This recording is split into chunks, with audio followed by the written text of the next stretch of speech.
Hi friends, welcome to Karthi Gayathri vlogs. இன்னைக்கு என்ன பார்க்க போறோம்னா, நியூ இயர் மார்னிங் ரொட்டீன் தான் பார்க்க போகிறோம். ஃபஸ்ட்டு மார்னிங் எந்திரிச்ச உடனே கோலம் போட்டுட்டு தான் அதுக்கப்புறமேட்டுக்கா சமைக்கலான்னு போனேன். ஃபஸ்ட்டு நான் முன்னாடி வீடியோவிலே சொல்லியிருப்பேன், எனக்கு இந்த மாதிரி கோலம் போடுறது ரொம்ப பிடிக்கும் அப்படின்னு சொல்லிட்டு. நான் ரீசெண்ட் டைமில் இந்த மார்கழி மாதம் ஸ்டார்ட் ஆனதுலேருந்து யூடியூப்பை திறந்தாவே இந்த கோலம் வீடியோ தான் நிறைய வந்துட்டு இருந்துச்சு. அதெல்லாம் பார்க்கும்போது எனக்கும் ரொம்ப ஆசையாக இருந்துச்சா. பட் இங்கே நான் மாடியில் தான் இருக்கோன்றதுனால பெருசாக கோலம்லாம் நான் போட மாட்டேன். அதனால நான் பெருசாக இதை கண்டுக்கினது இல்லை. ஆனால் அந்த கோலம்லாம் பார்க்கும்போது எனக்கு ரொம்ப ஆசையாக இருந்துச்சு. ஆக்சுவலாக எனக்கு இந்த மாதிரி கோலம் போட்டு கலர் கொடுக்குறது ரொம்ப பிடிக்கும். எங்கள் வீட்டில் பெருசாக இதெல்லாம் பண்ண மாட்டோம். மாமியார் வீட்டில் பண்ணுவாங்க. பட் நாங்கள் இல்லைன்றதுனால நானும் அங்கே பெருசாக போட்டுக்கிறது கிடையாது. இங்கே சரி, இந்த நியூ இயர்க்காவது பண்ணலாம் சொல்லிட்டு ஆல்ரெடி வாங்கிட்டு வந்த கலர் மாவுலாம் இது பண்ணிட்டு இருந்தேன். கலர் பவுடர் கொஞ்சம் ஈரமா தான் இருந்துச்சு. அதனால கொஞ்சம் திரி திரியா தான் வந்துச்சு. எப்படியோ மேனேஜ் பண்ணி போட்டுட்டேன். என் கோலம் உங்களுக்கு பிடிச்சிருக்கான்றத கமெண்ட்ல சொல்லுங்க. அதுக்கப்புறமேட்டுக்கா கோலம் போட்டு முடிச்சுட்டு போய் குளிச்சுட்டு வந்துட்டு, இந்த இயரோட ஃபர்ஸ்ட் டே இல்ல, அதனால இதை ஒரு ஸ்வீட்டோட ஸ்டார்ட் பண்ணலாம் அப்படின்னு சொல்லிட்டு பருப்பு பாயசம் தான் செஞ்சிருந்தேன். ஆக்சுவலா எனக்கு பருப்பு பாயசம் ரொம்ப பிடிக்கும்.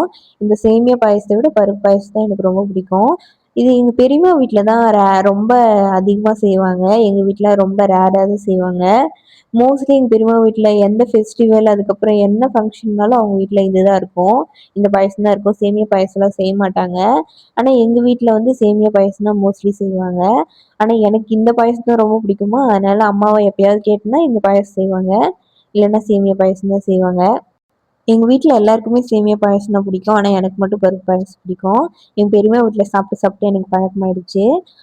உங்களுக்கு சேமியா பாயசம் பிடிக்குமா, இல்லை பருப்பு பாயசம் பிடிக்குமான்றத கமெண்ட்ல சொல்லுங்க. அதுக்கப்புறமேட்டுக்கா மார்னிங் டிஃபன் இட்லியும் சிக்கன் குழம்பு சாப்பிடலாம் அப்படின்னு சொல்லிட்டு சிக்கன் வாங்கிட்டு வர சொல்லியிருந்தேன். ஹஸ்பண்டுக்கு மட்டும்தான்றதுனால கொஞ்சமாக மட்டும் 1/4 கிலோவுக்கு கொஞ்சம் அதிகமாக வாங்கிட்டு வந்திருந்தாங்க. ஆக்சுவலாக இது எனக்கு ரொம்ப நாளாக சாப்பிடணும்னு ஆசையாக இருந்துச்சு. ரொம்ப கிரேவிங்காக இருந்துச்சு. தீபாவளிக்கு முன்னாடி இருந்தே எனக்கு இந்த மாதிரி கறி குழம்பு இட்லி வச்சு சாப்பிடணும்னு ஆசையாக இருந்துச்சு. பட் தீபாவளிக்கு நாங்கள் ஊருக்கு போயிருந்தோமா, அங்கே மாமியார் தான் சமைச்சிருந்தாங்க. மீன் குழம்பு வச்சுருந்தாங்களா, அதனால தீபாவளி அன்னைக்கு மீன் குழம்பு இட்லியும் வச்சு சாப்பிட்டுட்டேன். இருந்தாலும் எனக்கு இந்த கிரேவிங்ஸ் போகவே இல்லை. கண்டிப்பாக செஞ்சே ஆகணும்னு சொல்லிட்டு நானும் தீபாவளி முடிஞ்சு வந்ததுலேருந்தே ட்ரை பண்ணிட்டு இருக்கேன். அது என்னன்னு தெரியல.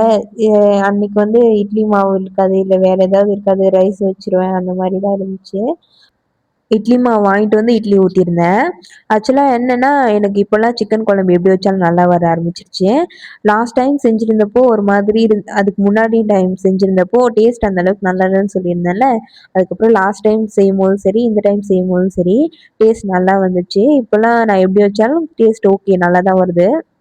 ஃபர்ஸ்ட்லாம் வெஜ்ஜுனா கூட ஓகேவா டேஸ்ட் நல்லா தான் வந்துட்டு இருந்துச்சு. நான்வெஜ் செஞ்சு ரொம்ப நாள் ஆச்சா, அதனால நான்வெஜ் எப்படி செய்யணும்னே எனக்கு மறந்து போச்சு. பட் இப்போலாம் ஓகே, கொஞ்சம் தேறிட்டேன். இப்போலாம் நான் எப்படி வச்சாலும் சிக்கன் குழம்பு நல்லா தான் வருது. மட்டன் குழம்புலாம் நான் எப்பயோ ஒரு வாட்டி தான் வச்சுருக்கேன். மீன் குழம்பு தான் அப்பப்போ வச்சாலும் சொதப்புது. எனக்கு அது பிடிக்க மாட்டேங்குது. ஆனால் ஹஸ்பண்ட் நல்லா இருக்குன்னு சொல்லிட்டு தான் சாப்பிட்றாங்க. அது என்னன்னு எனக்கு தெரியல. ஆனால் எங்கள் அம்மா வச்சா இப்போவும் நான் நல்லா சாப்பிடுவேன்.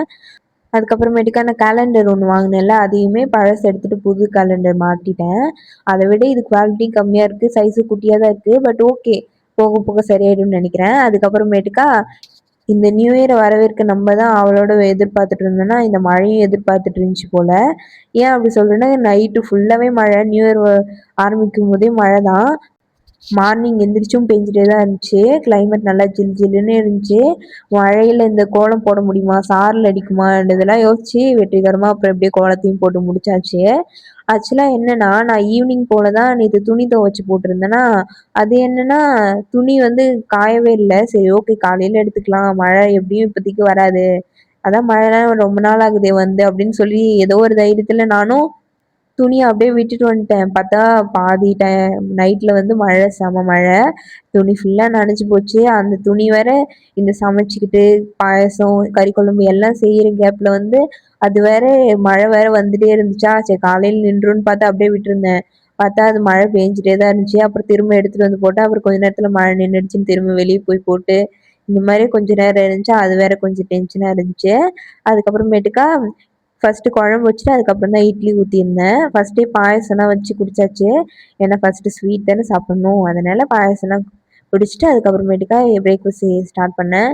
இது எல்லாத்தையுமே முடிச்சுட்டு வீடெல்லாம் க்ளீன் பண்ணி அதுக்கப்புறமேட்டுக்கா நான் ஃப்ரெஷ் ஆகி வரதுக்குள்ளே டைம் வந்து 8 o'clock மேலே ஆயிடுச்சு. அதுக்கப்புறமேட்டுக்கா வந்து பிரேக்ஃபாஸ்ட்லாம் செஞ்சு சாப்பிட்றதுக்கே ஒரு 10 o'clock மேலே ஆயிடுச்சு. ஆக்சுவலாக காலைல எந்திரிச்சதுலேருந்தே ஒரு பரபரப்புலேயே தான் நியூ இயர் ஸ்டார்ட் ஆச்சு.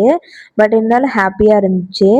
பட் இந்த பரபரப்பு, மழை இது எல்லாத்தையும் தாண்டி இந்த இட்லி, கறி குழம்பு, பாயாசம் எல்லாத்தையும் சாப்பிட்டு முடிச்சதுக்கு அப்புறமேட்டுக்கா நியூ இயர் நல்லா சூப்பராக ஃபுல்ஃபில்லிங்காக இருந்துச்சு. எங்களுக்கு நியூ இயர் இப்படி தான் போச்சு. உங்களுக்கு எப்படி போச்சுன்றத கமெண்ட்டில் சொல்லுங்கள். ஓகே ஃப்ரெண்ட்ஸ், என்னோட வீடியோ பிடிச்சிருந்தா லைக் பண்ணுங்கள், ஷேர் பண்ணுங்கள் அண்ட் சப்ஸ்கிரைப் பண்ணிக்கோங்க. பாய், அடுத்த வீடியோவில் பார்க்கலாம்.